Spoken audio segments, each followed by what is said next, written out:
Hey folks, just a heads up regarding remaining live events for the Spooky Spectacular season. I'll be at Splatterflix at the Carolina Theater of Durham. Charlie will be at the Abbeville Upstate Spirits Conference in Abbeville, South Carolina. And then beyond spooky season, of course, as I keep mentioning and will continue to mention, we'll both be at RetCon in Cary, North Carolina in February of 2023.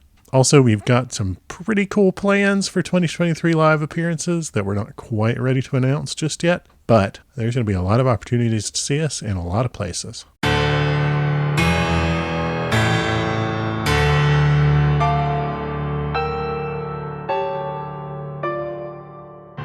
You are listening to Arcane Carolinas, an exploration of the Carolinas' folklore, legends, myths, and modern weird. Each episode, we examine the historical context of our topic and aim to preserve some of the stories that help make this part of the world such a fascinating place.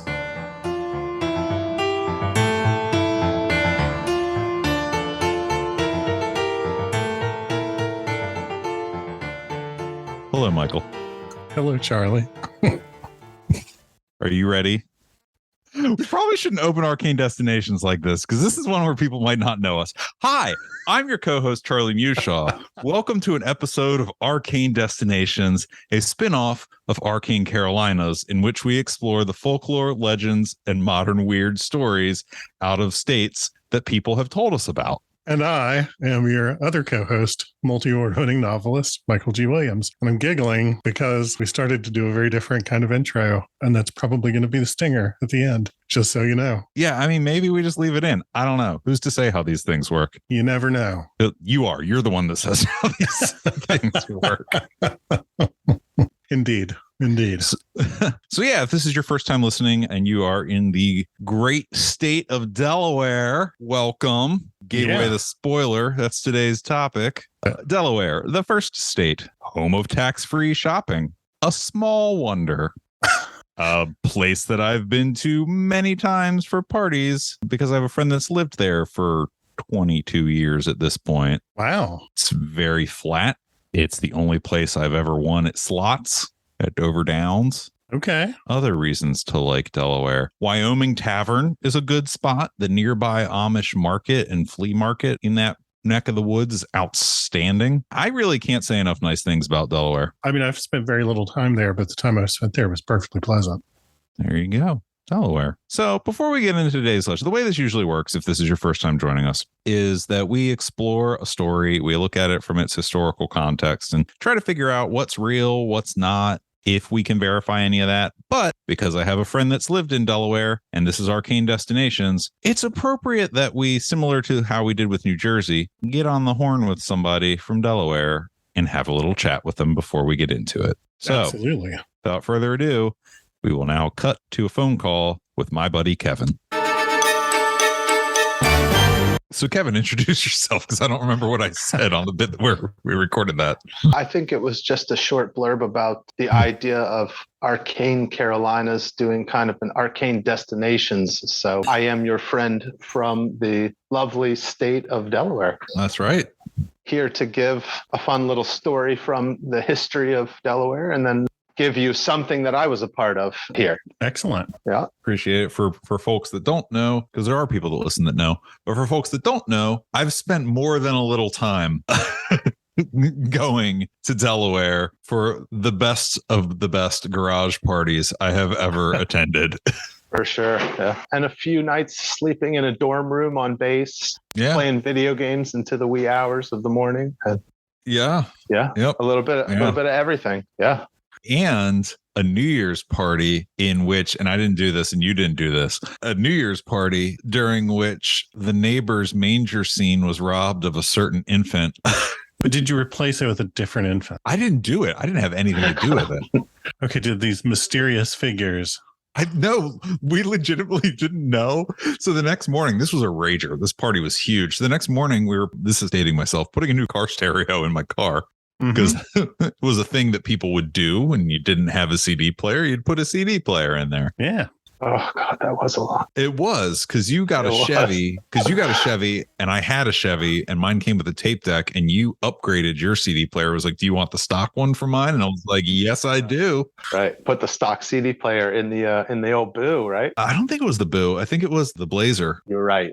Okay. So we're sitting there, quite worse for wear after an absolute rager. The neighbor comes over, just angry, going on about a certain infant that was missing from the manger scene. And he probably had the exact same reaction that you did, Michael, of like, yeah, sure, okay, whatever, guys. He's like, where is it? We're like, what are you talking about? Right.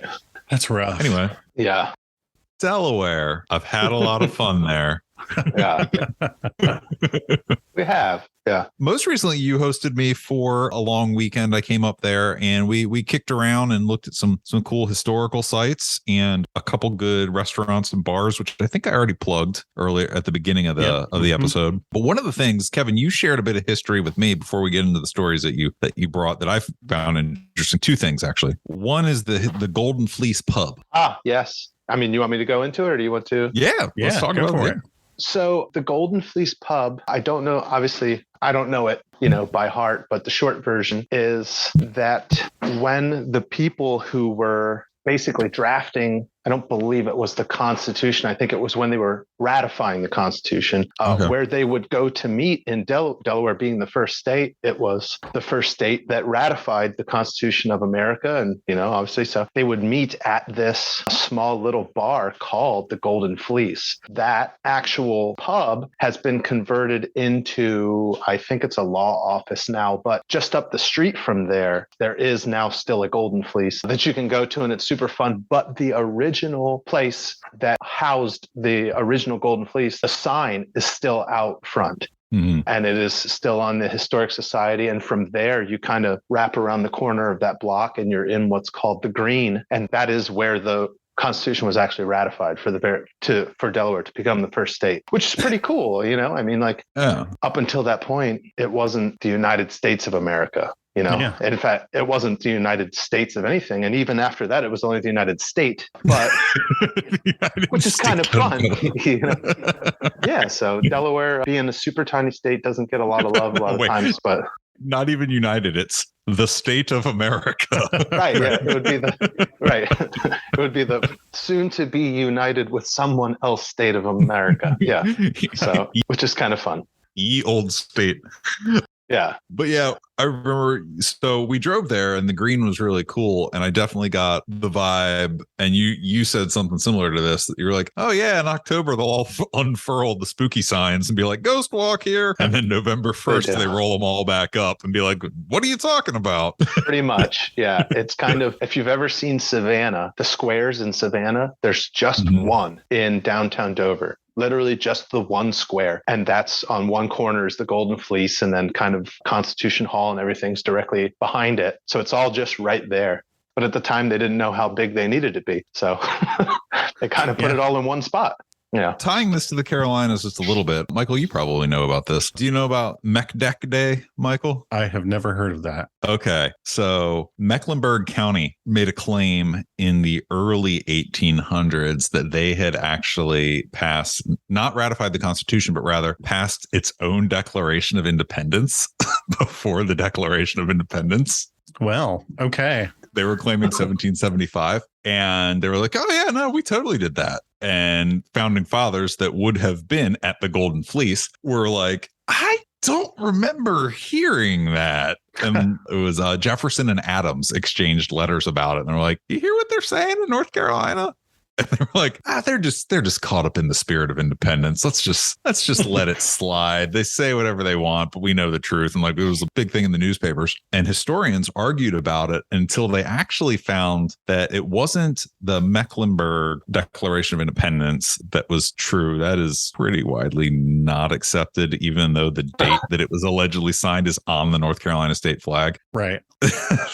But I'm going to mess it up. I think it's called the Mecklenburg Reforms or something like that, is an actual document that was written and signed in 1775. Not on the date that's on the flag, though, but it wasn't a full-on Declaration of Independence. It was more of a, we reject the laws of the king. It was the Mecklenburg Resolves. Resolves, not reforms. Yeah. So, but apparently in Charlotte, they have Mech Deck Day, in which they celebrate the Mecklenburg Declaration of Independence. All right. Thank goodness. Yeah. I want to say, just to be clear, in case I have my facts not 100% right, the Golden Fleece story is how I understand it. I've read about it, but it has been a while. So just in case I have anything wrong, I don't want you guys to get a bunch of hate mail on my behalf. Yeah. Close enough is good enough. They're kind the first time or two. Okay. Excellent. Excellent. But yeah, so that's an interesting bit of history, right? So the very pub that we were talking about would have had people in it that would have later been discussing claims from the Carolinas. So there's a tie back to Arcane Carolinas, even though this is an Arcane Destinations episode. Yes. The other thing that I thought was funny from a marine biology standpoint is the horseshoe crab mating grounds, as qualifies as a decidedly modern weird. For sure. Yeah. Would you? Yeah, so I can dig into that a little bit. I know that Woodland Beach, and I believe the area is called Bombay Hook. It's a preserve, one of the largest ones on the East Coast. I think probably one of the largest ones in the United States. It's very, very big. It's super cool. You can drive into it and just it's just gravel roads and you can just see what there is to see. But one of the things that exists in there is the mating grounds of the horseshoe crab. I think there's 2 places on Earth that do it, but one of the biggest ones is here on the coast of Delaware. And it's like a really gross crab free for all, but like they're doing what they're doing and that's nature and that's fine. But it's so big that there are migratory birds that time their migration to this mating season. That's how big it is, because that's one of their major feeding frenzies on their way from the south up to the north. It's incredible. It's not worth going to see because, like anything with the ocean, it doesn't smell great, but it's super interesting. The horseshoe crab, their blood is at the forefront of some of our best current cancer research. It's super interesting. Yeah. And they are basically like a dinosaur. They haven't really changed kind of since they came on the scene. They're very, very ancient creatures. Yes. I just like Delaware, first state, home of tax-free shopping and horseshoe crabs. That's right. That's right. Yeah. Horseshoe crabs slightly before that. Right. Oh, man. But yeah, we saw a bunch of cool stuff, man. We saw that weird yard where it looked like there were like eyeballs on the trees and oh, yes. where they stuck all the balls on the trees and they looked like eyes. And the shoes, golf balls and shoes and tricycles, license plates. Yeah. They had 12 collections of different things attached to trees as you left their property. Yeah, there's a picture of the golf balls on our Instagram because it looked like the trees had eyes. Yes. So I put that on there. But enough about me. And the rest of the time we just sat on your couch playing video games and eating pizza. Yeah. I was like, we've seen enough weird stuff. A proper foray into Delaware. Yeah. Right. But yeah, I just wanted to give people, those little gems, types of things that I think make Delaware special that you've been kind enough to share with me, but I'll get out of your way and let you share some of your preferred Delaware stories. Sure. So I have one. And again, Michael, this one's for you. Okay. But I have a little bit of backstory. So when I first got here 20 something years ago, I was hanging out with some friends and one of the ladies that was with us, she was like, oh, Delaware, it's named after the Delaware Indians. And that's where it all comes from. Now, come to find out, she wasn't far off, but that's not true. Okay. Delaware, some French version of that was apparently where that comes from. It was the person who was granted the land of Delaware. But what was interesting is there was 2 native peoples who were here. It was I'm not sure on the name. I think it's Lenape and Muncie. Okay. They are now in Oklahoma and I want to say Ohio, hence Delaware County, Ohio. Right. But when they were here, a lot of things happened. Obviously, the English came here. They became Americans, decided to fight American Revolution. I know I'm going fast, but and then it was Y2K. Right. And then everything was fine. And some of those Lenape people decided to convert to Christianity in hopes to kind of join the would-be Americans. Mm-hmm. Well, unfortunately, in this one instance, there was a bunch of raids going on. And so about 100 or so militiamen decided that they were going to go attack that group of native peoples. And it was a massacre. Has a name. I can't remember it. But then some Shawnee warriors showed up, saw the massacre, and just went haywire, which within their rights to do. But one of the crazy things they did is they grabbed the colonel, who was the leader of the militiamen, and a la the last of the Mohicans, they cooked that guy on a stake. Damn. To prove that they meant business. So, and I just thought that was a really interesting, like, okay, they didn't take it lying down. I thought that was very appropriate, especially considering how they were eventually run out. But, they came in and gave them a good run for their money before they. That's got big vibes of Jawara and the Spanish encountering the Catawba Indians of modern day North Carolina. Right. Yeah, they were tough. I'll give them credit. I wouldn't have stood in their way. So anyway, I liked that story. It was a little bit of take that, the man. You know what I mean? Totally. Good on them for not just letting their everything get taken away from them with nothing, with no price, no cost. Yeah. If you ever go out to Ohio, kind of, I think, north of Columbus, that's Delaware County in Ohio. And that's where, of course, they were never the Delaware Indians, but they kind of became the de facto Delaware Indians because they were moved slowly out of here, out of here, and ended up somewhere up there and then also in Oklahoma, which is very interesting. Have you ever been to Columbus? Have I? Yeah. Yeah, I've actually been to Delaware County. As a matter of fact, I used to go to a car show in Columbus, and I would tell people I was from Delaware, and they would think I meant Delaware County. And I would always have to correct people, like, no, I don't know who says they're from a county, but no, I'm from a state, like 4 states away. Right.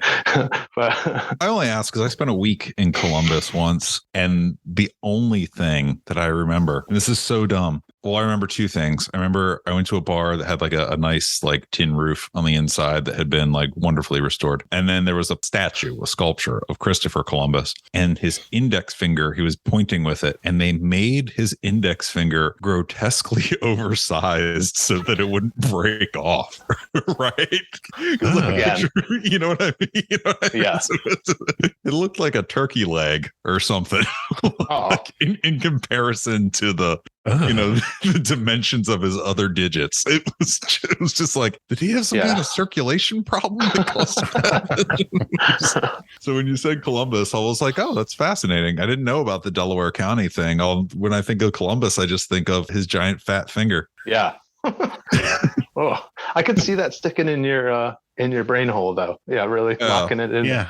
Wow. Yeah, that's one that's going to stay with you. 20, 21 years old, had never been there. I was like, oh, Ohio. Okay, what is going on? Yeah. So my other thing is, when I was younger, I don't do the horror movies, the horror anything anymore, really. But there's a place in northern Delaware, and it's called Frightland, and you cannot miss it if you drive up or down Route 1 from that area. They have a silo that's painted like a skull. You can see it from quite a ways off. There's a fake plane crash in the field. Right now, they're harvesting the corn and everything, but here in a little while, just around Frightland, they'll leave it growing so they can do the corn mazes and all this. And it's your typical, like, you show up, you park, you walk in, someone comes running at you with a chainsaw with no blade, wildly. It's one of those. Not my scene anymore, but I used to go when I was younger, and a lot of fun. And they have every kind of scary or wacky or whatever, house to walk through. They do, like I said, they do the haunted hay ride, and they do everything from little kids all the way to adults. So there's a little bit for anyone that wants to be scared at any level that they're at, or if you're me, not at all. This was called Frightland, right? Yeah, it's called Frightland. You have to take 13, but 13 and Route 1 run parallel. They're like literally 50 feet apart at that point. You can't miss it. I don't remember what the name of that bridge is, but it's a huge bridge, and it's just off to the eastern side of that bridge, and you really can't miss it. If you like that kind of thing, it's definitely a ton of fun. I remember really enjoying it when I used to go, but it's not my thing anymore. So Frightland needs to get in on reenacting the revenge against that militia. That's right. That'd be a pretty nice little tie-in. Yeah. Well, Kevin, I am really happy to share with you that I took in what you told me about, like, you don't really hear a lot of ghost story type things, until October, but I was able to find some stuff with verifiable history that is like legit spooky. Okay, I'm in. Are you familiar with the town of Lewis? Yeah. You're going to like it. And I can't wait for you to hear it. Okay. Just about 20 minutes north of me, there's a road called Black Diamond Road, and it is supposed to have been paved like basically straight through the middle of a Native American burial ground. And so any given night, there's specters and balls of light and what have you that take place out there, noises that are not common in that wooded area, that kind of thing. People are just like, yeah, we don't really drive on that road at night, What? Share that story. Can we use that? That's it. That's the whole story. Yeah, okay. They were like, for sure. Yeah, that's Black Diamond Road in, I think it's technically at the north end of Smyrna, or it's at the bottom of Townsend. It is alleged to have been basically paved straight through the middle of a Native people's burial ground, because why not make them more angry? Yeah, why not? Yeah. It makes you wonder if you could go back in time and talk to the people who perpetrated these sorts of things. It probably wouldn't make a difference, but it would be nice for them to know the sorts of circumstances that they're creating in the future. Right. You got to wonder if you're like, hey, 50 feet left or right, it's the woods. You had to cut a trail regardless. You know what I mean? Yeah, like, right. It's not like it was open. If you drive through there, it's as woods gets. It's a swamp. They had to bring all the dirt and they had to remove all the trees. They certainly could have veered left or right at least a little bit. So Patreon backers got a piece of the Cora tree as a thank you this summer, right? Well, yeah. And one of them said to me, Mike, actually, Kevin, yeah, Mike, I can do this. Mike said to me, he was like, you want witches? That's how you get witches. Why are you sending me this cursed dirt? Which made me laugh. And I feel like the civil engineers that were laying out the roads were like, you want ghosts? This is how we get ghosts. We just go right through here. It'll be fine. At this point, Kevin held up a special keychain with the Arcane Carolinas logo that we had sent him. This is the key to my boat trailer is my... Yes. Nice. And I haven't been able to go out on that boat a single time since I bought it without having to call for help or having to take some drastic measures. And I'm not entirely sure that thing isn't like, you know what I mean? Like, it's like the spirit of the podcast. I'm like, all right, I'm going to break through, but my goodness. It's imbued with my fear of water. Right. Yeah. Right. Yeah. There are many people who believe that once you start looking into this stuff looks into you. Yeah, that's right. That's the old statement, right? Peer into the darkness and the darkness will peer back into you, or however it is, something that akin to that. Yeah. You know what? It told me get a haircut. So you've ignored it ever since. Thanks for being willing to hang out with us. Yeah, of course. Yes. Thank you. It was very nice to meet you. Yeah, it was very nice meeting you too, Michael. I got to tell you, when I got married last year, Jocelyn and I went to Asheville for our honeymoon. It was a super cool little place. So it was a great town all the way around. It was a ton of fun. So it was a beautiful place. So a ton of fun to spend a weekend or a long week. Yeah, we've gone up and I grew up, like 30 minutes outside of Asheville. I grew up being told that Asheville was dangerous because it was the big city. We've gone up and spent a weekend in Asheville and like gone and seen Maria Bamford, who's a comedian that we really love, and gone to stuff there. Really enjoyed it. Really enjoy like letting Asheville be a place that I can visit is really nice. I hope that you have a listener from Pennsylvania. So Pennsylvania has a little Grand Canyon. I don't know if you're aware of that. No. Yeah. There is obscenely rich person that apparently there was like a gorge in their backyard and they were like, more. I think it's called the Little Grand Canyon or the Grand Canyon of Pennsylvania, but super cool. Like I have not personally been there. I work with a guy who lives in Pennsylvania. He's like, oh yeah, you got to go see it. And I just kind of, every time I'm like, Jocelyn, let's stay home this weekend. But one of these days we are going to drive up there. But yeah, I've heard it's actually pretty incredible. No Grand Canyon, but what is, but the good canyon. It's the good canyon. Right. But yeah, anyway, I hope you have a listener that lives closer there. Maybe they can give you some more insight into that. I think that'd be pretty cool. I know for a fact that we do have people that listen in Pennsylvania because I was putting some stickers in envelopes for them today. So very good. There you go. Okay. I know that Pennsylvania is a very large state, but if you are from there and know about the fun size canyon, please. Great Canyon? Right. Yeah. The Canyon Light. Yeah. We'd love to hear about it. Yeah. All the canyon vibes, half the distance. That's right. Anyway. And apparently it's green when you get near it. I don't know. Unlike the Grand Canyon. So. Nice. Yeah. All right. Well, anyway, I won't keep you guys any longer. I really appreciate you bringing me on. Thank you very much for doing this. It was really lovely to get to meet you again. Yeah. I look forward to meeting you in person. So yeah, one day. It will happen. All right, welcome back. In case it wasn't covered on the phone call, because we were recording this before that, I actually went up there, full disclosure, for a long weekend to do a little bit of research. And it did not go the way I expected it to. How so? So I went up there and was like, I'm going to do this. I'm going to do that. And I've had an exceptionally busy couple of months. And I got up there and we went and looked at some stuff. And then I was like, can we just sit on your couch and eat pizza and play video games? There's nothing wrong with that. Yeah, so that's what I did. But I did see some really cool stuff. There's this really weird house I got some pictures of where they, I guess, using golf balls and ping pong balls and whatever, like decorated all the trees in their yard as if they're covered in eyeballs. Ooh, I like it. Very weird. Very, very weird. And this was in the summer. Like, I know this, you'll be listening to this in the fall, but when I went, it was, summer. That was kind of creepy. Saw some creepy old houses, historical houses, got some really good seafood. Yeah. Anyway, Delaware. I had a good time. And the story that we're going to cover today has nothing to do with any of the places that I went while I was there. Hey, that's okay. Today's story comes out of Lewis, Delaware, which I called Lewis Variety to make sure I was saying it right, which is a little store in downtown. So props to them. Mm-hmm. Because the way it's written, out of towners like myself will call it Lewes. It's Lews.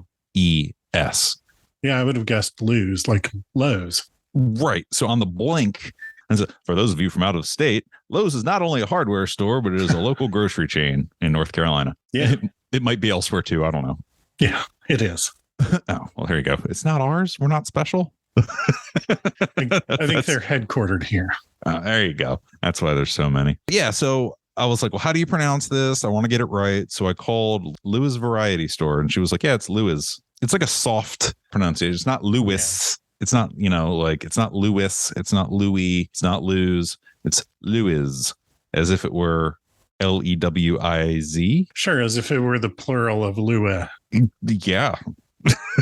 But this is not Arcane Phonetics. This is Arcane Destination. So without further ado, let's get into the history of the town before we get into the spooky bits. Yes.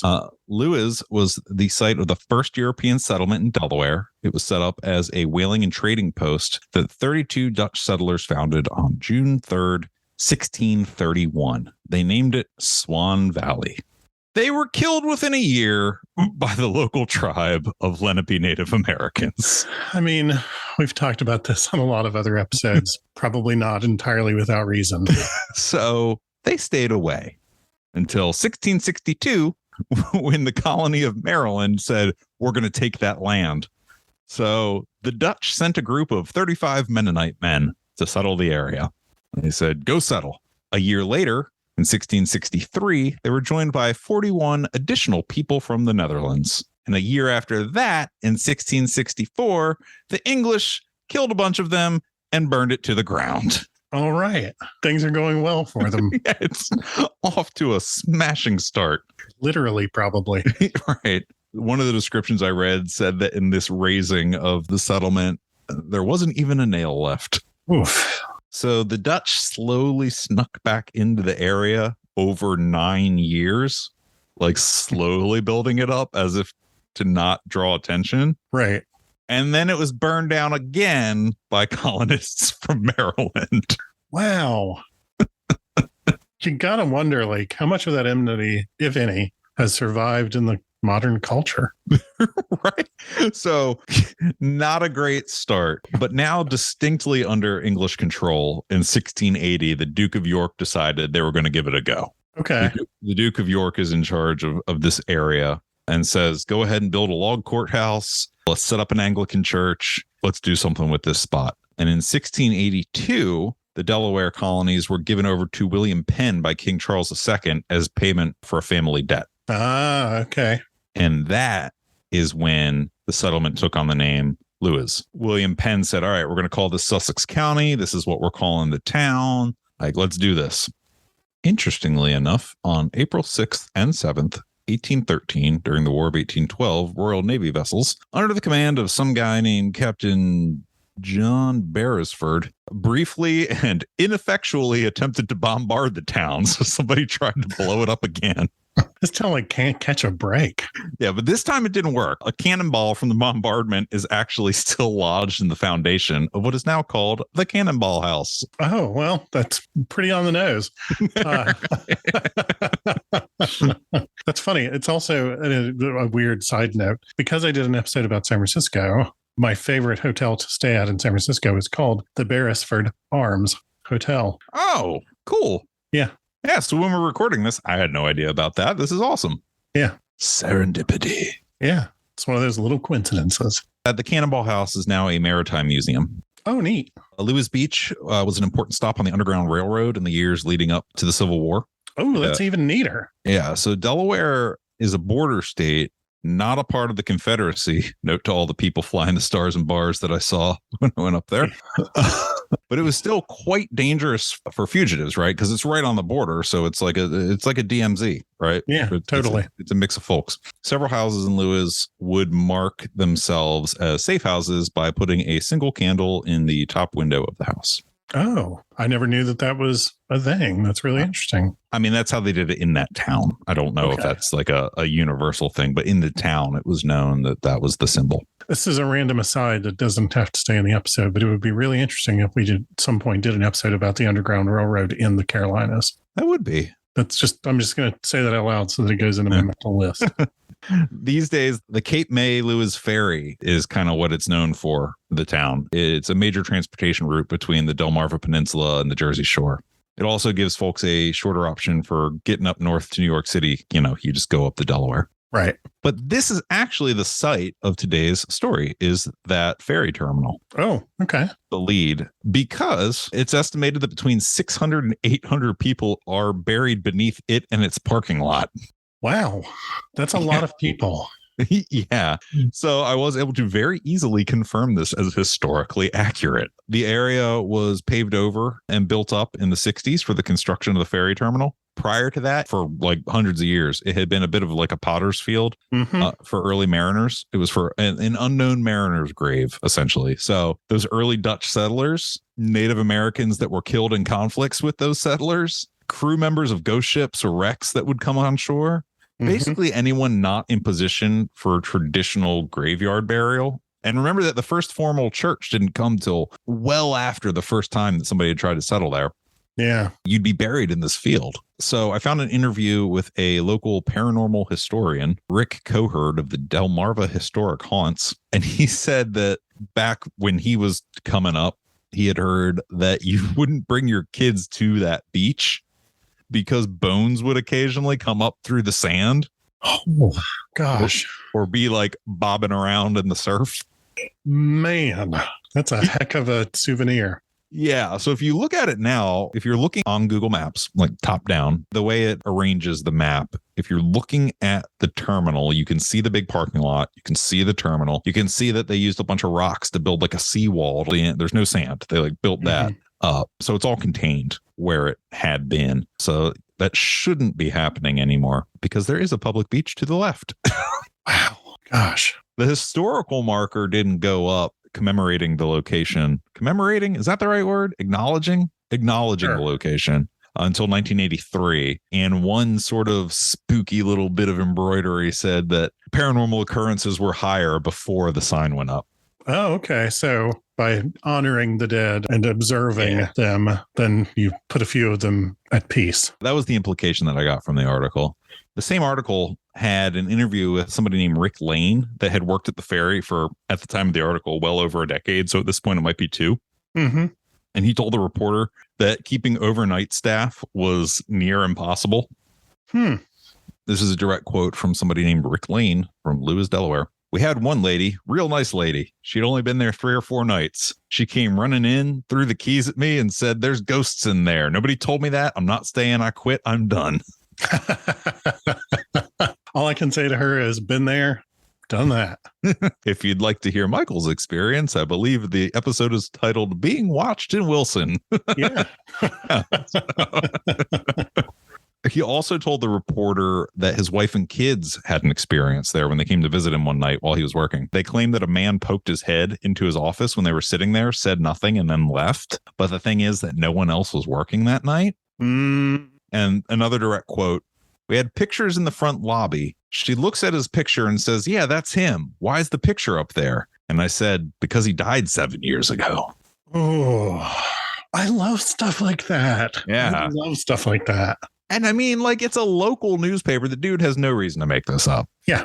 Who's he going to sell it to? You know? Right. Delmarva Historic Haunts, which we mentioned earlier, has done paranormal investigations at the terminal. All the standard tools of the trade. They do the EMF stuff. They take pictures and look for phenomena on the photos. And they claim to have anomalies in their recordings and their photos. So for me, whether the spirits of the ferry terminal are workers from the ferry, massacre victims, or just lost sailors, you know, whatever. What is historically verifiable is that there's a mass graveyard there, and the marker reads, "Lewis has been a port of call and a harbor of refuge since the 17th century. For generations during the ages of sail, a public burial ground in this immediate locality became the final resting place for hundreds of sailors who lost their lives and whose unidentified bodies were here cast ashore. In remembrance of those persons whose remains are sheltered on this shore, this memorial is placed. May they find eternal repose."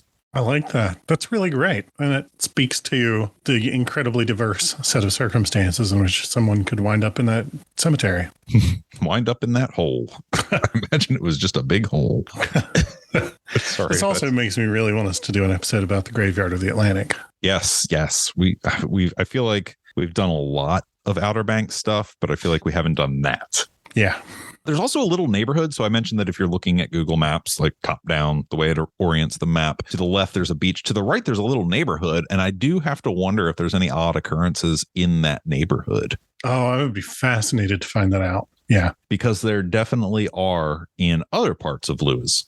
Specifically, the Cannonball House, which I mentioned earlier. It's built in 1765. It housed militia members during the War of 1812. It has been a mayoral residence, a laundromat, and a restaurant before becoming the museum that it is today. Wow.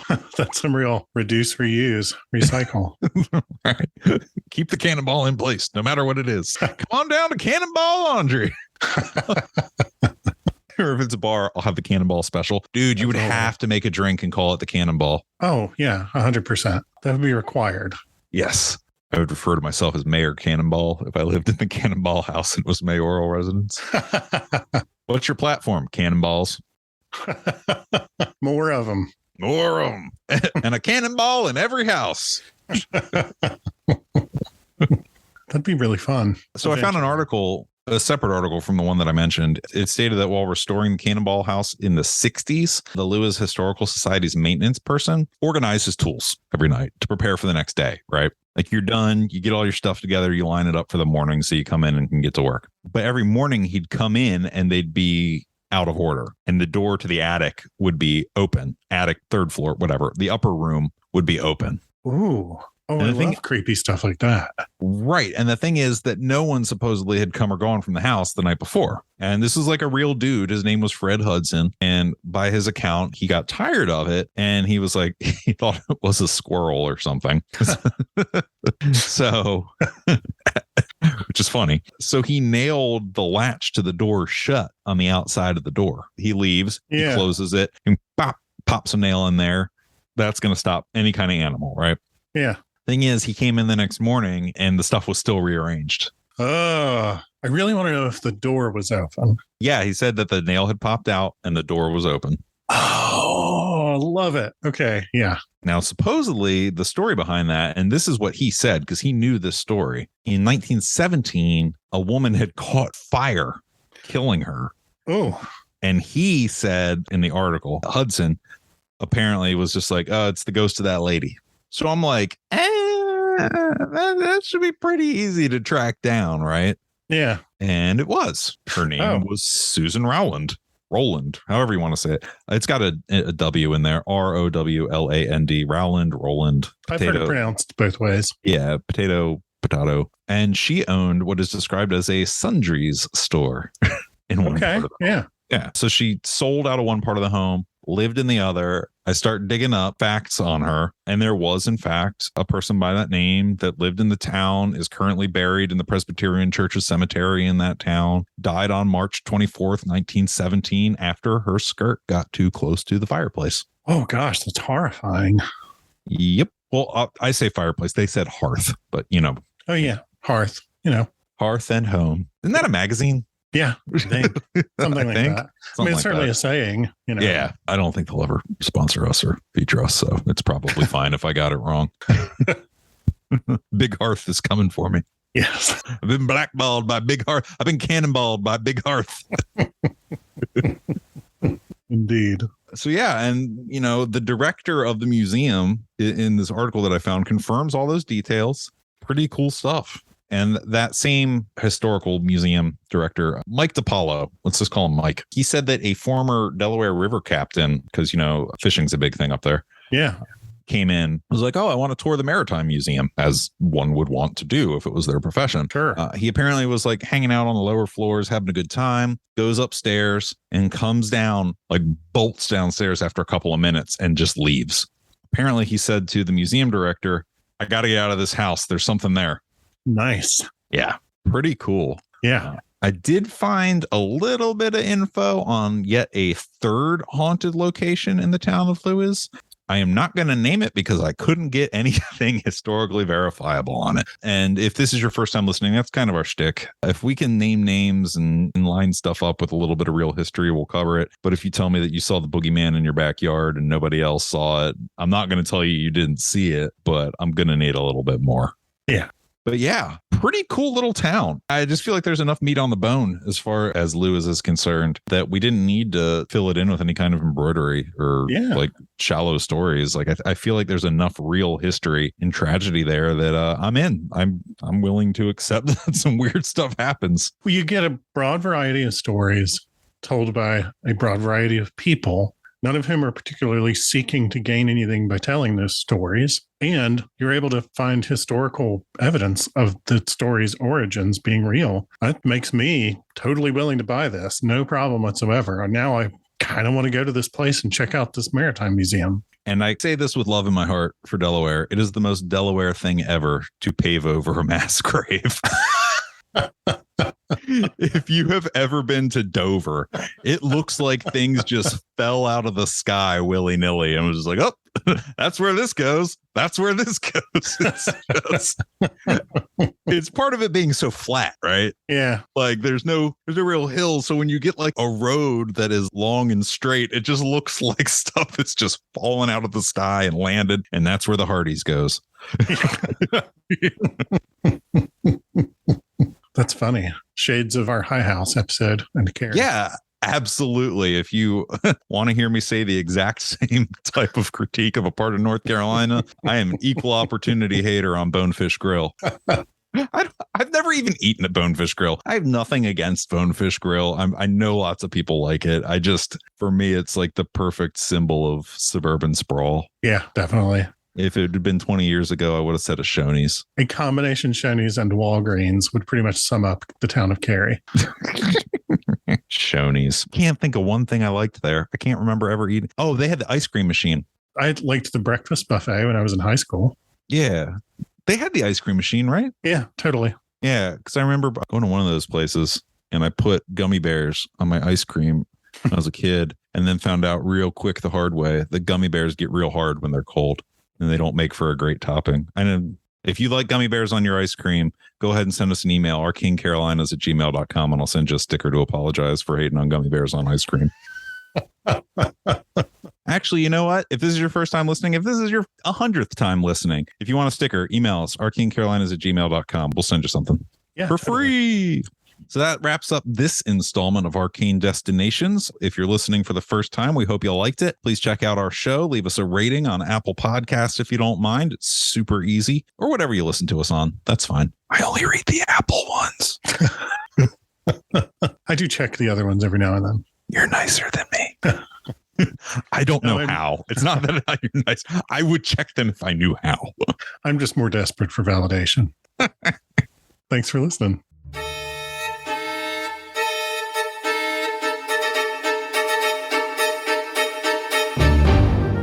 You've been listening to Arcane Carolinas. Thanks for joining us. If you liked it, give us a rating, leave a comment. If you didn't like it, send us an email and tell us why. If you're not wrong, we'll try to fix it. And if you're interested in award-winning speculative fiction, including science fiction, urban fantasy, and horror, find me, Michael G. Williams, at www.michaelgwilliamsbooks.com and check out Falstaff Books at falstaffbooks.com. If you'd like to pick up some Arcane Carolinas merch, look at behind-the-scenes info, pictures, videos, stuff like that, all the things that get cut, check out arcanecarolinas.com, where you can get access to our Patreon, our Facebook, our Twitter, our Instagram, all that in one place, including the merch store. Buy a shirt. Clothe your body. Drape your body in our wares. Be our living billboards.